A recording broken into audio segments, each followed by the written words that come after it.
اعوذ باللہ من الشیطان الرجیم بسم اللہ الرحمن الرحیم۔ السلام علیکم ورحمۃ اللہ وبرکاتہ۔ ناظرین، آج میں ایک بہت ہی پیاری ویڈیو آپ کے سامنے لے کر آئی ہوں، اسکپ مت کیجیے گا۔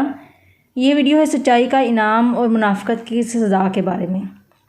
آج کے دور میں ہم میں سے اکثر لوگ جھوٹ بولنے اور منافقت سے پیش آنے کو عار نہیں سمجھتے، برائی نہیں سمجھتے۔ تو یہ ویڈیو ہم سب کو ضرور دیکھنی اور سننی چاہیے، ان آیات کو سمجھنا چاہیے اور جھوٹ اور منافقت جیسی لعنت سے بچنے کی پوری کوشش کرنی چاہیے۔ یہ ویڈیو ضرور شیئر کیجیے گا۔ چلیں شروع کرتے ہیں۔ بسم اللہ الرحمن الرحیم۔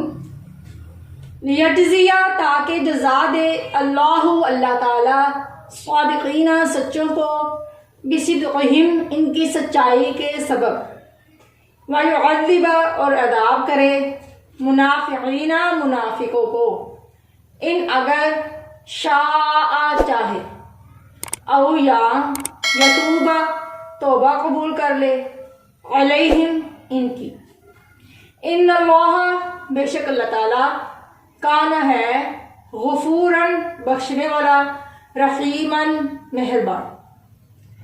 بامحاورہ ترجمہ دیکھتے ہیں۔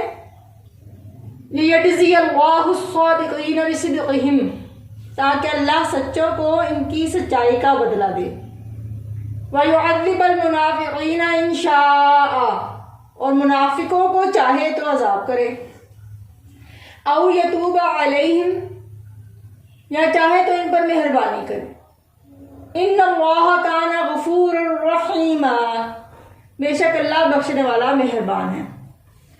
آپ نے دیکھا کہ اللہ رب العزت نے کیسے سچوں کو ان کی سچائی کا بدلہ دینے کے بارے میں بات کی، اور بے شک اللہ تعالیٰ بہت وسعت والا اور بہت وسعت کی رحمت رکھنے والا ہے اور بے شمار جزا دینے والا ہے۔ اور منافقوں کو عذاب دینے کی بھی اللہ تعالیٰ نے اس میں بات کی ہے، اور اگر وہ توبہ کر لیں تو اللہ تعالیٰ بخشنے والا مہربان ہے۔ اللہ رب العزت ہمیں سچوں کے ساتھ رہنے، سچائی پر عمل پیرا ہونے اور منافقت سے بچنے کی توفیق عطا فرمائے۔